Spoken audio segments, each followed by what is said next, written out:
Hey everyone, Chris here, your mentor at the Lorcana Tutor. Today we're going to be going over the second lesson in our series Lorcana 101, and we're just going to be going over some basic strategy that you can use to improve your gameplay and hopefully win you more games. Now, one thing to keep in mind is that this is again going to be just basic gameplay. A lot of these things that we're going to talk about are going to change depending on what deck you're playing against. Are you going first? Are you going second? That's kind of the higher level strategy. But what we're going to be talking about is just on a very basic level. Perhaps you're playing with your starter decks. You don't even know what cards are in the decks. And you're just trying to figure out how can I make better decisions in the game to give me a better chance to win. Now, we're going to start with just this basic overall goal where every decision that we make, we want to do with intention. So I've played with some of my friends who started, and sometimes maybe I'll question like, oh, why'd you ink that card? They're like, oh, I don't know. I just chose one. So as we go through, we're going to try to at least give you things that you can think about to give it an intention. And hopefully as you play more and more, the thoughts and the intentions that you have will be more well thought out. So then that will give you more better decisions, because really this game comes down to the decisions come, or the difficulty comes in all the decisions that we have to make, because throughout the game there's a lot of different decisions that we have. So at the very beginning of the game we have the cards that we alter. Then throughout the game, we have the cards that we ink and we decide to throw away for the game to use as resources. We have the cards that we play throughout the game. We have the decisions on whether or not we want to quest or we want to challenge. And then one of the parts I think that's difficult about trading card games is sometimes you have to make the most of each situation. So in a game like chess, you are always going to have the same parts out. You're always going to have the same pieces, so you have a little bit more control, where like if you're playing a game of Lorcana, sometimes you may not get the card that you really, really need, the strongest card. It'll be like playing, chess without your bishops one game or your rooks one other game. So again, it's just a little bit of a different aspect when you're playing trading card games, because there is this element of luck, we'll call it, but also just being able to assess the situation and figure out how can I make the most of this. Now, let's start at the very beginning, the altering phase. So some general guidelines I would give to beginners is to try to focus on your first couple turns of playing. So we want to try to find something we can play on turn 1, turn through 2, and maybe even turn 3. The idea here is that this is what we can control the most, and this is going to help set us up for later on in the game. Having these high-cost characters in our hand at the beginning of the game, if we don't ink them, is mostly just going to be a dead card. So we'll look a little bit later on in the game, but like say if we have a 7-cost card in our hand, that's not going to do anything until turn 7. So it's going to be much more valuable to us as a resource than it is going to be just sitting in our hand, where we may not even get a chance to play it. As you're going through, you want to make sure too that you aren't just keeping a bunch of uninkable cards. We want to have stuff that we can play as resources. And then you want to, if your deck has it, ways to draw more cards, because it's really easy to run out of cards if you don't have more, or you don't have cards that allow you to draw more cards. Now, one thing too to focus on here is I like to prioritize playing characters early, just to kind of establish characters on the board to pressure your opponent a little bit more, rather than playing like a location or an action or something like that. They have a little bit more impact and require more answers right away. All right, now let's look at taking some of these things we just talked about with the mulligans. And actually on Dreamborn, there is an ability to take a deck and practice your mulligans with them, or kind of do mulligans and see what it's like. So again, we're going to look for turns 1, 2, and 3. So right now we have a 1-drop, a 2-drop, and we're kind of just going to throw back everything else. Even though the location costs 2, it's better kind of in the middle of the game. Once we already have characters on board, we can think of it more as like a 3. So we play 2, move a character there, get a additional strength, and then threaten to gain more lore with it. So we mulligan and draw 5. And again, we have a little bit of redundancy, but we get a couple 3-drops. So now, like with the redundancy, we can ink one of them, ink some of the actions, and then we have some good turns on the first, or good plays in the first couple turns. Let's do the same thing here. So again, we're looking for a 1-cost character, a 2-cost character, and a 3-cost character. Now, in this hand, I may aggressively actually just throw back everything. Again, we're looking for characters. We do have some 1-cost, but they're locations and items, both of which won't really do anything for you, especially at the start of the game. We do have this 3-cost character, but he's a little bit more situational, so I think trying to find something else. So we mulligan 7 and draw. And again, we have our 1, we have a couple 2s, we have a 3. So we have some stuff that's a little bit more playable. We probably ink this Moana first just because it is high costed, but let's do one more just to see these principles. Again, sometimes it's fine to just throw everything back. I think it's really easy to just be like, oh yeah, I think this is fine. And for a lot of beginners, it is, just because you don't know what your deck's going to have. You don't know really what to do. But again, if you focus on, oh, do I have something to play turn 1, 2, and 3? Hopefully that can give you some situation or some guidelines to work towards. So again, here we have our 1 cost, we have a 3 cost.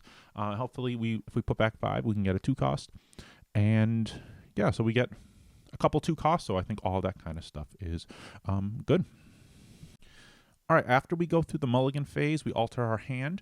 We are ready to start the game, and the first decision that we need to make is, what are we going to ink?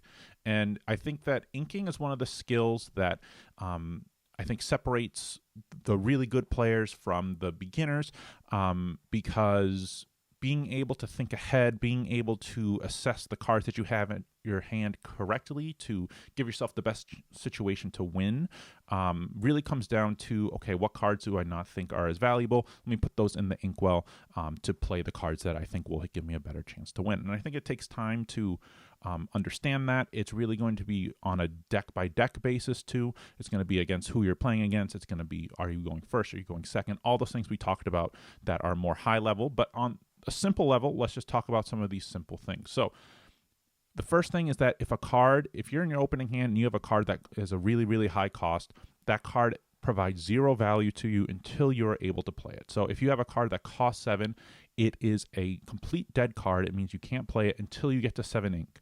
So at the beginning of the game, I would say it's almost always better to just ink it, because you want to have cards in your hand that will have impact right away.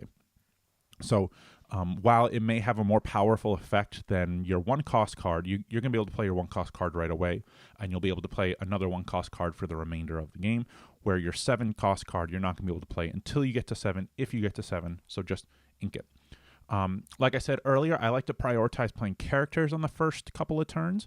So things like actions, locations, items, sometimes I'm a little bit more okay with inking those right away, just because I want to have more of my resources spent to play characters. I want to have more characters in hand, because I think that those have a stronger impact on the game on a broader sense.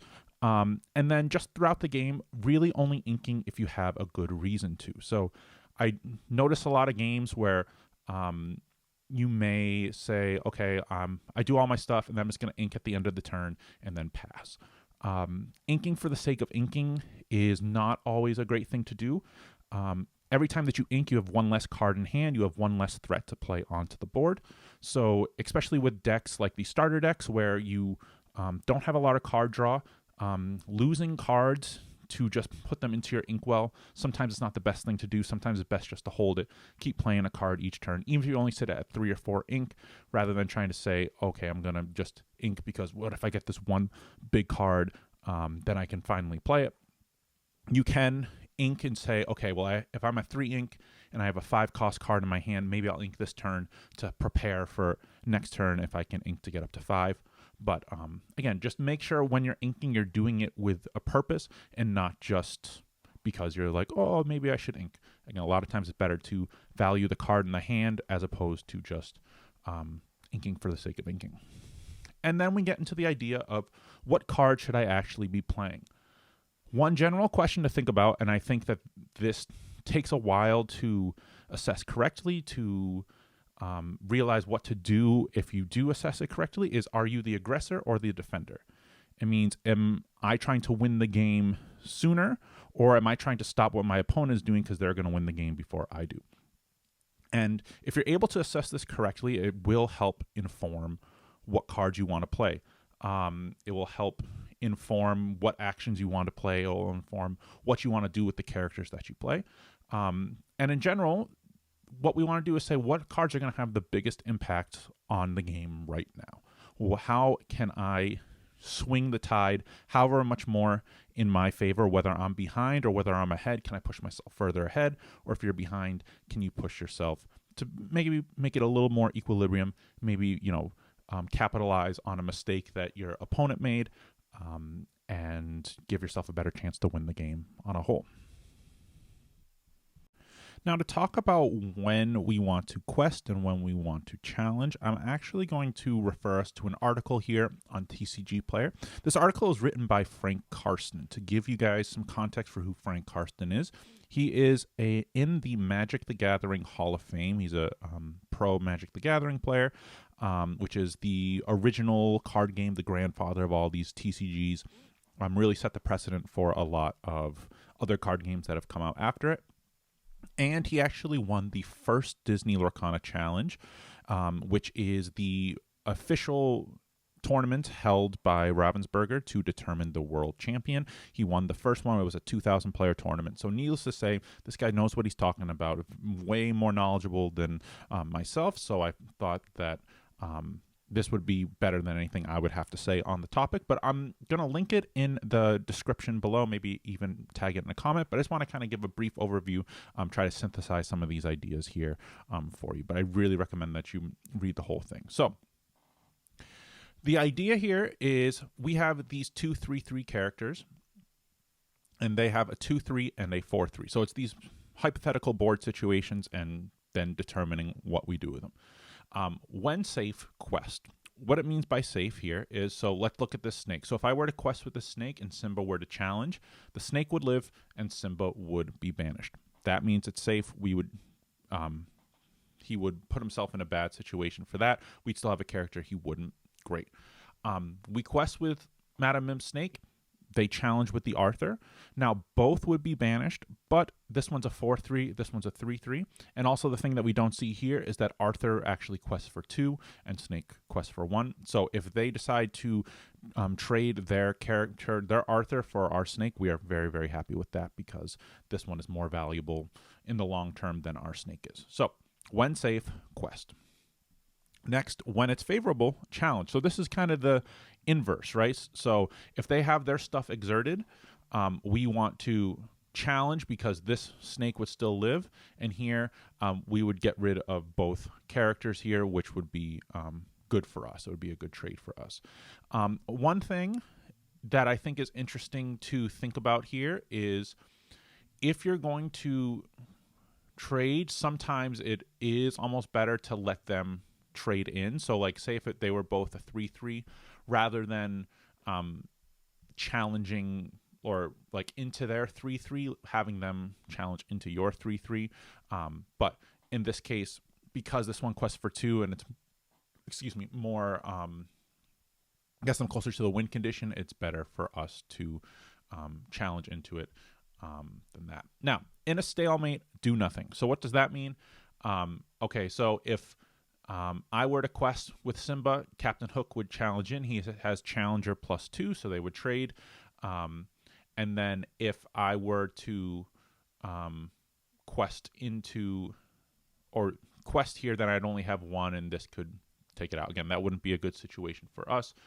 So there are a lot of times where it is just better to hold, whether or not, just because they're probably of like equal value. So it's may not be better to quest here, as at least the thought that it's going on. Again, a lot of these are just general guidelines, and what I think one of the great things about the game is that each board is going to be different, each situation is going to be different, so just things to think about. When you are ahead, you quest no matter what. So this idea is saying, okay, we're at 14, we've been aggressive, we've been questing. They have some big characters, but rather than challenging into this character, we should just quest and get the lore. Prevent them from questing, prevent them from coming back.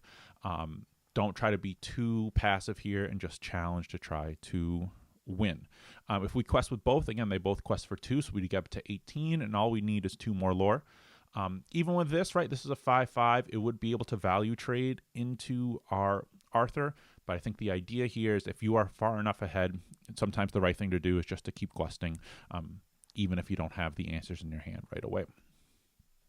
And on the inverse, when you are behind, challenge. So we've talked about how Arthur is a more valuable target than the snake, but in this case, if they are ahead on more and they are questing with 2 characters each turn, then like we have to prevent them or else we would just lose. So we might have to take an unfavorable trade for our hand just because we're behind.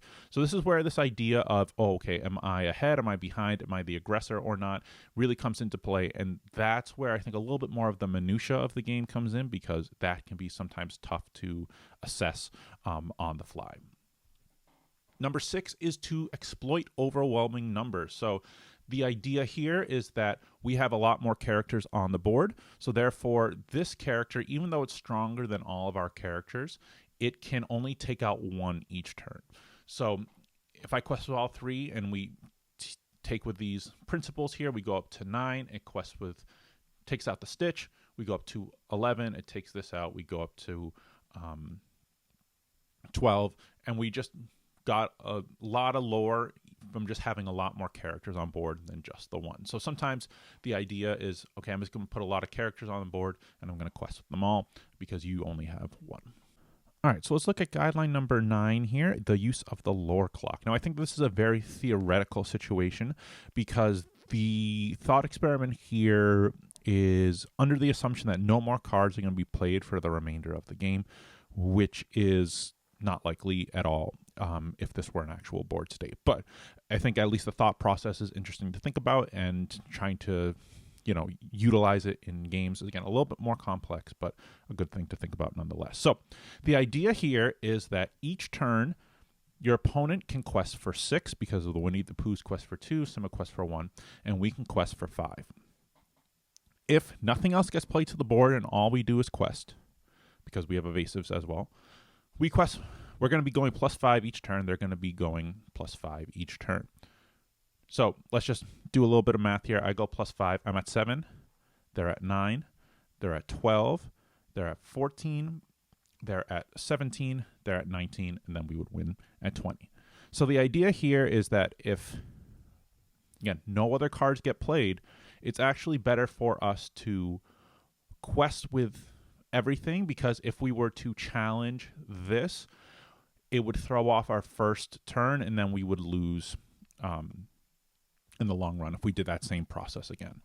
Now, the idea here we're looking at is in the opposite situation. So just because now we add everything up to 1, you remember they stopped at 19 last turn, therefore they would have gotten to 20 before we did, so it would be better to challenge in this situation. Again, a little bit more high concept levels, but still something to think about if you think that there's not going to be too much interaction in the game, who's just going to win throughout this. And maybe the lore clock, something you look at, maybe not at 3 and 5, but 12 or 14 or something like that.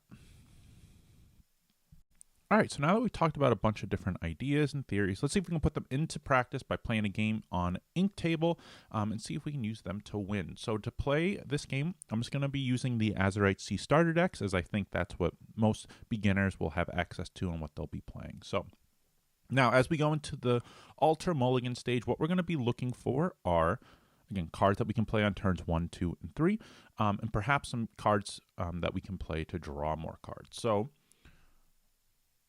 while this is a 3 cost, again, I think it's a little bit more situational. It is a pirate, so I may keep it down just to help with the Wendy. I think Wendy is the best card that we can play on turn 2 here. Everything else here is a little bit more situational.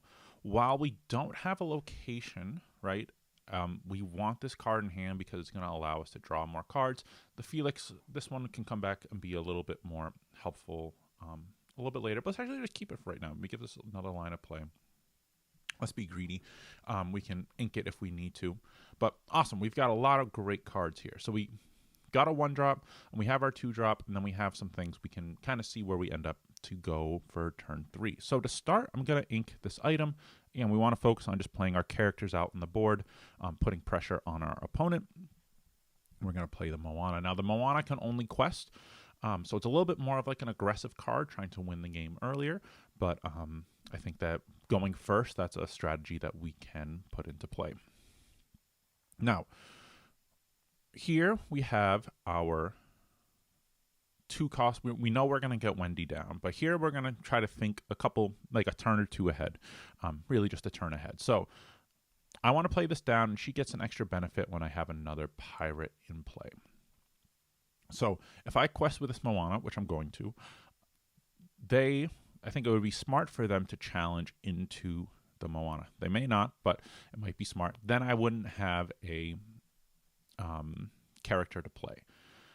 Now, what we want to do is make sure that if that happens, if Moana gets banished, we have another pirate in play to give Wendy the added bonus from it. So Mickey, we would not want to play next turn, also because it just gets more benefit from being at a location, and we don't have any locations. We really would love to see a location just because we also get the benefit from Felix Jr. So we could play this next turn, or we could play Tigger. So, but what I think we're going to do for right now is, because this can be a good body to trade, this one's a little bit more expensive, and we still would want to shift this. We're going to ink this for right now. We're going to play our Wendy Darling, and I'm going to quest with this. So this still has evasive, so it can't be challenged. And again, we're going a little bit more aggressive, playing weaker characters. So they decide here to quest, which again, I think I would have traded there just because they're going to be falling behind a little bit. So what we can do is just stick to our aggressive game plan. We're going to keep this pirate down. Again, pirates are going to be pretty strong here. We're going to get rid of the action. We just want to play characters down right now. So the Tigger is evasive as well, which is nice. So they're going to kind of set up this little, like, they're going to be hard to deal with. They're going to give the bonus to that. So we can just quest away. Again, be aggressive here. I don't think are either. She is a captain, I forgot, so we could trade, but at this point we don't want to trade with either of these. Maybe we trade if they quest with both, just so that way we can 2 for 1, which we might here. So Wendy cannot quest, which is fine. We'll just take a turn off from questing. Oh, and that's very good for us. Now, at this point, I don't think I want to ink, right? We could play this, ink this, and play John Darling, but then we're really low in hand. So what I want to do is we're going to challenge with this. We're going to play the Kakamora to give this evasive, just so this can't trade into here, because we want to use the Prince. We want to take out that Prince Philip next turn just because it quests for 2. And then we are going to quest with the Tigger. And again, you could make a case for inking this and playing something else, but again, I'd rather just have a higher potency of threats rather than just, trying to get to this high ink for no reason. Okay. So now here, now that's actually interesting. So normally, again, my thought is we want to try to play to the board as much as possible. But what we can do is play this card to give all of our characters +1. Do we need to do that? So that would give, because we would want to play this to then quest with this for 2.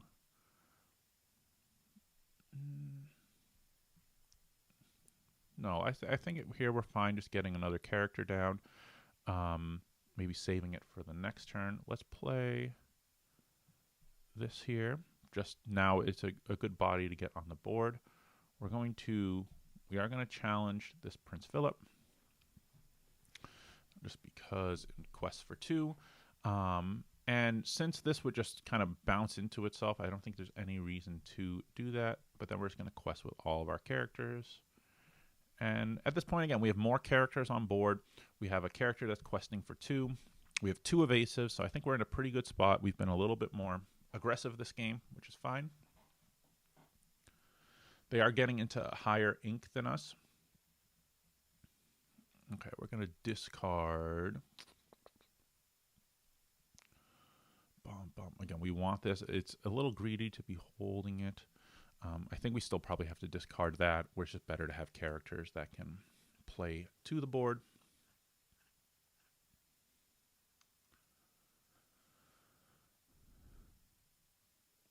Cool. Okay, so now in this case, this will help us get cards. It's expensive, but we put this down. We're going to challenge into this Clarabelle, just because again this can still live, and I think we're still ahead here. Notice we're ahead on lore, we're ahead on character, so we're still free to quest, especially since they have evasive. There's no way for them to really interact with the card. And from here, we're going to be looking to close out the game pretty soon. This card's becoming more and more dead hand. If we got 100 Acre Woods, our 1 cost, and then something else, maybe we could keep it, but right now it's kind of just sitting in our hand. All right, now here's a time where we can start to make some good trades. So we're going to play, we're going to give the yokai here -2. We're going to be able to take it out with the John Darling. So again, we're looking for these trades that we can make where we still live, we get rid of one of their characters. We're going to do the same thing here, just because we're trading 1 lore for 1 lore, and we're still going to get 3 this turn.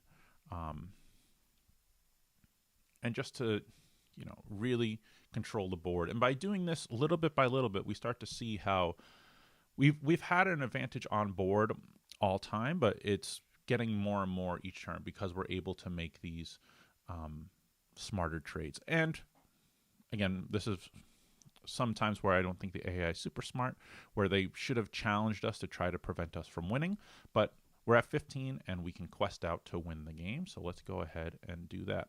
And hopefully, again, this is all, again, not perfect gameplay whatsoever, but more so just getting you thinking about, okay, like if I quest with this, next turn they can do that, starting to think ahead and using that to inform some of the decisions that you make.